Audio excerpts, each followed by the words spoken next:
Hi, I'm Mark DeAngelo of BandDirector.com. I'm here with John Grant, the Madison Scouts, and we were just talking about the metronome, the Dr. Beat, and how important it is to rehearse with that. I know as a band director, sometimes I'll put that metronome in front of the band, and then it's actually training the kids to listen forward as opposed to backwards. Why is that so important? Because of the speed of sound.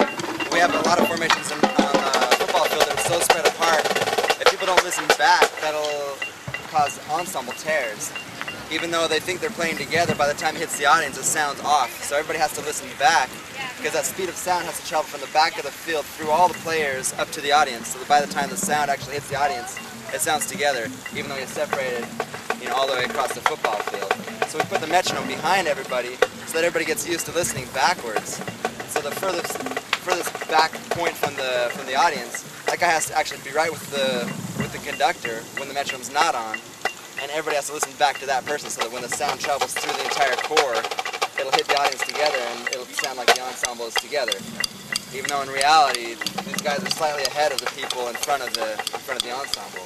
It's easy to understand, but it's a hard thing to put into practice. Yeah. I was in the Cadets Burke County Front Ensemble for a couple of years, and I know I was trained to listen back to the battery being in the pit. Yeah. But even now as a band director, I'll sit in the stands with the Long Ranger and pumping out the metronome from the front of the field. I don't know why it didn't register for me that I'm training them to listen wrong.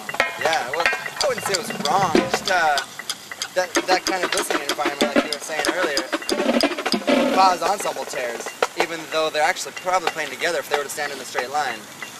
That's what we're doing here, is these guys actually utilize this formation in the show quite a bit. It rotates, but this diamond position for the snare line is so hard to play clean in, because they got to listen back to that back guy.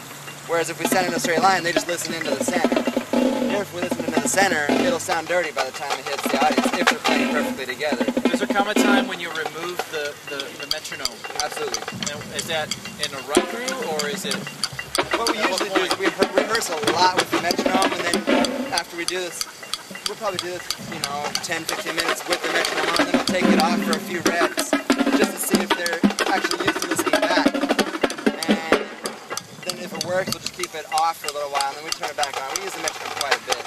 But it is good to turn it off, because if you use the metronome all the time, by the time you actually put the ensemble together and turn it off and have a run through, the whole thing could fall apart.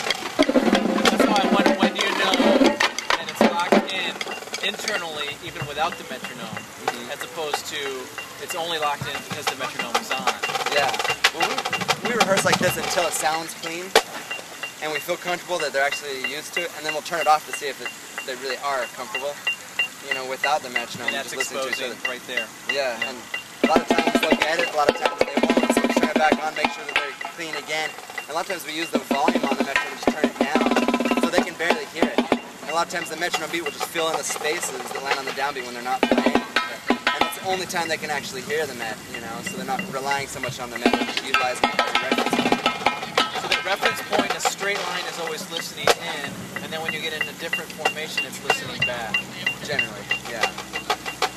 If we're in a line and the line turns like a pinwheel, and as the snare drum in the back of the line, it's his responsibility to be listened to. So the guy in the front of the line has to listen back always. But if we're standing in a straight line, marching straight down toward the sideline, yeah, we generally listen into the center.